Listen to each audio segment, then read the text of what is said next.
राम दोस्तों, राधे राधे, जय श्री कृष्णा, जय श्री श्याम। मैं आपका अपना कृष्णा सर, राजस्थान जयपुर से। दोस्तों, जैसा कि मुझे पता चला है कि आपके छत्तीसगढ़ में वैकेंसी आई हुई है और बहुत जल्दी उसका नोटिफिकेशन जारी हो जाएगा। तो मैं बात कर लेता हूँ आपके यहाँ पर कि तैयारी आपको कैसे करनी है, किस तरीके से आपको तैयारी करनी है कि अपना सिलेक्शन हो जाए, अपन टीचर बन जाए है।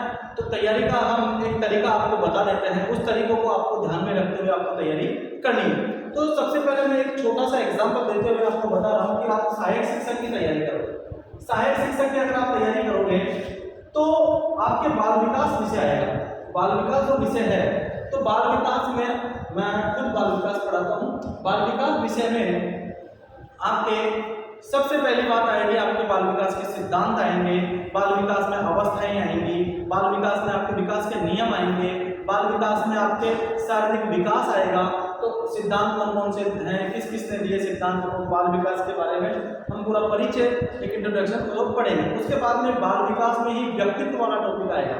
व्यक्तित्व वाला टॉपिक आएगा तो व्यक्तित्व में हम व्यक्तित्व मापन की विधियां पढ़ेंगे, व्यक्तित्व किसे कहते हैं ये सब हम पढ़ेंगे। तत्पश्चात बाल विकास में ही बुद्धि आएगा। बालक की बुद्धि लब्धि का प्रयोग, सर्वप्रथम बुद्धि का प्रयोग किसने किया, बुद्धि लब्धि के बारे में हम जानेंगे। टर्मन की बुद्धि की सारणी के बारे में जानेंगे, बुद्धि के सिद्धांतों के बारे में। तत्पश्चात हम बाल विकास में ही समायोजन के बारे में पढ़ेंगे। तो समायोजन में हम क्या क्या पढ़ेंगे, समायोजन में कि बालक आते हैं अलग अलग, जैसे प्रतिभाशाली बालक हो गया, सामान्य बालक हो गया, मंद बुद्धि बालक हो गया, सृजनशील बालक हो गया, इस समायोजन वाले यूनिट में आएंगे। उसके तत्पश्चात आता है अधिगम। तो अधिगम में हम आपको यहाँ पर अधिगम में हम आपको पढ़ाएंगे कि अधिगम किसे कहते हैं, अधिगम का जो बच्चा करता है वो किस किस तरीके से करता है, किस किस परिस्थितियों में करता है, किस किस तरीके से वो करता है। फिर अधिगम में सिद्धांत आते हैं, कुत्ते पर प्रयोग किसने किया, बिल्ली पर प्रयोग किसने किया, और बंदर पर प्रयोग किसने किया, चिंपांजी पर प्रयोग किसने किया। और इन प्रयोगों को करने के बाद में बच्चे को ऊपर किस तरीके से हम फॉलो करें, यानी कि अर्थात हम यह कह सकते हैं कि ये प्रयोग होने के तत्पश्चात उनका जो प्रयोग है वो बच्चे को किस तरीके से हम लागू करते हैं, वो हम अधिगम में पढ़ेंगे। उसके बाद में हम आएंगे यहाँ पर अभिप्रेरणा, मोटिवेशन जिसे हम कहते हैं। अभिप्रेरणा किसे कहते हैं, अभिप्रेरणा के सिद्धांत क्या है, अभिप्रेरित हम बच्चे को किस किस तरीके से कर सकते हैं। सकारात्मक अभिप्रेरणा होती है, नकारात्मक अभिप्रेरणा होती है, अलग अलग जो अभिप्रेरणा के जो सिद्धांत है उसको हम पढ़ेंगे। फिर उसके बाद में आता है बाल विकास में शिक्षा शास्त्रीय मुद्दे। अब शिक्षा शास्त्रीय मुद्दे अर्थात शिक्षा को पढ़ाने वाले जो मुद्दे होते हैं, बाल विकास में जो शिक्षा को पढ़ाने वाले मुद्दे होते हैं, कौन कौन से मुद्दे होते हैं, जैसे एनसीएफ 2005 के बारे में बात करेंगे, आरटीई राइट टू एजुकेशन यानी कि शिक्षा का अधिकार अधिनियम 2009 के बारे में हम बात करेंगे। फिर उसके बाद में मापन और मूल्यांकन के बारे में बात करेंगे, इसमें हम शिक्षा शास्त्रीय मुद्दे की बात करेंगे। फिर हम कुछ शिक्षण सूत्रों के बारे में बात करेंगे, शिक्षण सूत्र में स्थूल से सूक्ष्म की ओर क्या होता है, ये सारे शिक्षण सूत्रों के बारे में हम बात करेंगे। इस प्रकार से हमारा बाल विकास का जो टॉपिक है वो 30 नंबर का कवर होगा। दोस्तों, ज्यादा बड़ी बात तो नहीं है, मैं आपको 30 में से 28 नंबर की गारंटी हम आपको देते हैं कि 28 नंबर हम आपको दिलाएंगे। यहाँ से कोशिश हमारी पूरी रहेगी, पूरी की पूरी कोशिश रहेगी, कुछ साथ आपका होगा, कुछ हमारा होगा। अब बात आती है हिंदी जो विषय है, तो हिंदी आपकी 25 नंबर की आती है। अब 25 नंबर की हिंदी आती है, तो मैं आपको एक बात बता देता हूँ दोस्तों, सबसे गहन और अच्छी बात, इसको 2 टुकड़े में आपको पढ़ना है। यह आएगी हिंदी आपके 17 प्लस 8, है ना, 17 प्लस 8, यह 17 प्लस 8 का क्या है, 17 और 8 का ये रेशो है, एक मिनट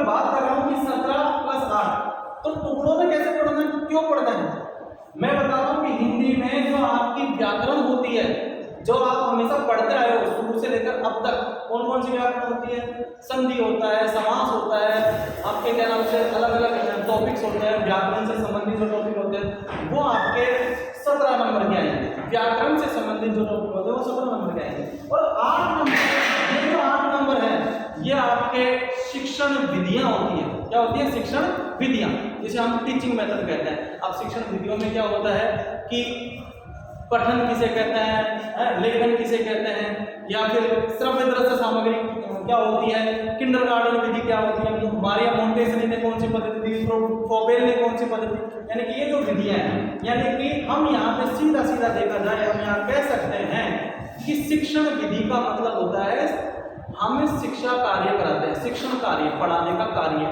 वो कौन कौन से तौर तरीके से कराते हैं, उसमें कौन कौन से कार्य आते हैं, चौक आता है, बोर्ड आता है, डस्टर आता है, ये सब होते हैं, ये शिक्षण विधियों में आता है, लेकिन ये हम जानेंगे।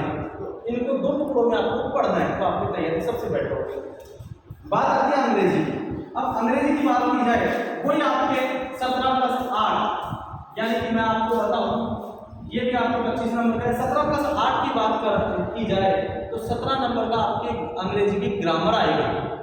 ग्रामेटिकल जो पोर्शन है आपने डिग्री पढ़ी होगी, टेंस पढ़े होंगे, जो भी सेंटेंस है वो आपका आएगा 17 नंबर का, प्लस आगे आएगा 8 नंबर का टीचिंग मेथड, जिसे हम कहते हैं हिंदी में शिक्षण विधियां, टीचिंग मेथड, ये आपका 8 नंबर का आएगा। वही अब हिंदी में हिंदी की शिक्षण विधियां काम देंगी और इंग्लिश में इंग्लिश की टीचिंग मेथड काम देगा। तो इस तरीके से हम आपको टीचिंग मेथड के बारे में भी बताएंगे। तो ये दो तरीके से हम इसमें अंग्रेजी तैयार कर सकते हैं।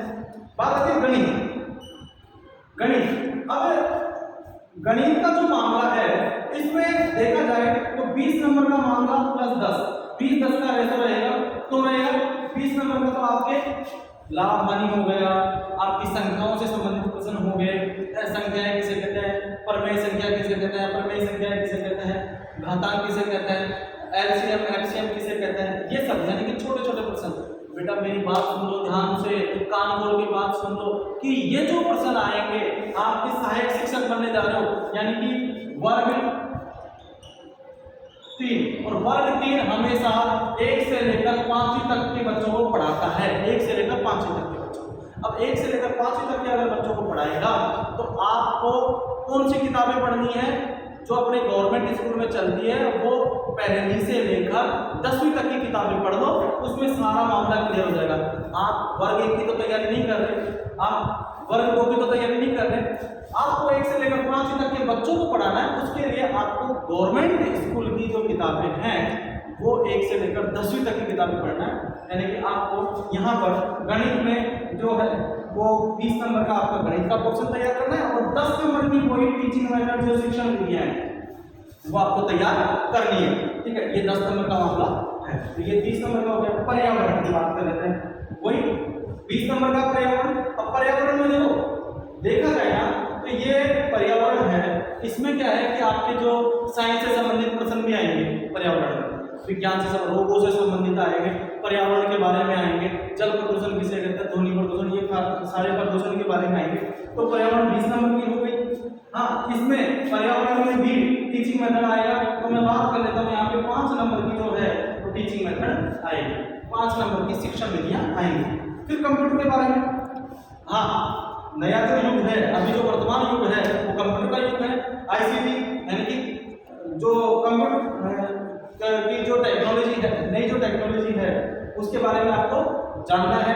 ठीक है, तो कंप्यूटर के बारे में आप जानोगे। 10 नंबर का सामान्य ज्ञान, तो 10 नंबर का आपका सामान्य ज्ञान रहेगा जो आपका जीके रहेगा। जीके में जीके का अथवा भंडार है, बहुत बड़ा जीके होता है। अब जीके का कौन कौन सा जीके होता है, आपके छत्तीसगढ़ का जीके आएगा। अब छत्तीसगढ़ का इतिहास उठा लो, छत्तीसगढ़ की ज्योग्राफी उठा लो, छत्तीसगढ़ का आपका क्या नाम से कॉन्स्टिट्यूशन उठा लो, संविधान उठा लो, और छत्तीसगढ़ का ही आपका क्या नाम से पूरा जो आपका कल्चर है वो उठा सकते हो। इस प्रकार से 10 नंबर का ये वहाँ पे जीके है। इस प्रकार से आपके 150 नंबर आपके तैयार होंगे। मैं आपको दावे के साथ कह देता हूँ कि आपका जो टर्निंग पॉइंट है सिलेक्शन कराने का बाल विकास है। टर्निंग पॉइंट सिलेक्शन कराने का बाल विकास है।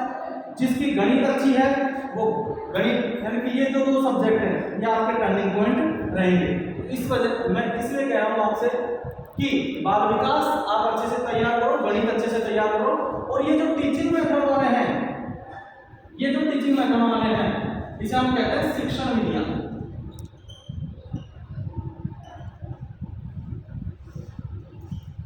शिक्षण विधियां, तो इन टीचिंग मेथड को आप तैयार करो। 8, 16 और 10, यानी कि ये हम बात करते हैं कि ये आपके पास 8, 8, 16 और 26 20 नंबर का मामला है वो टीचिंग में। और ये पर्यावरण की मैंने बात करी आपसे, तो पर्यावरण में आपका जो 20 नंबर का है, जिसमें से 15 की तो आपके पर्यावरण आएगी, 5 नंबर की आएगी आपकी शिक्षण नीति।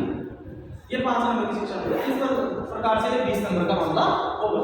बेटा चौकस तैयारी करनी है, फाड़ के रखना है, बहुत शानदार तैयारी करनी है, अब नहीं तो कभी नहीं। अगर आपने अब चुन लिया का मतलब आज से तैयारी करने में लग गए और आज से हम जुट गए किताबों में, तो आपकी तैयारी जबरदस्त होगी।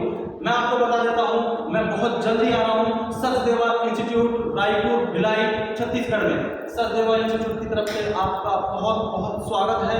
मैं बहुत जल्दी आपके पास आ रहा हूं सचदेवा क्लासेस रायपुर भिलाई छत्तीसगढ़ में। Thank you, best of luck, all the best, thank you.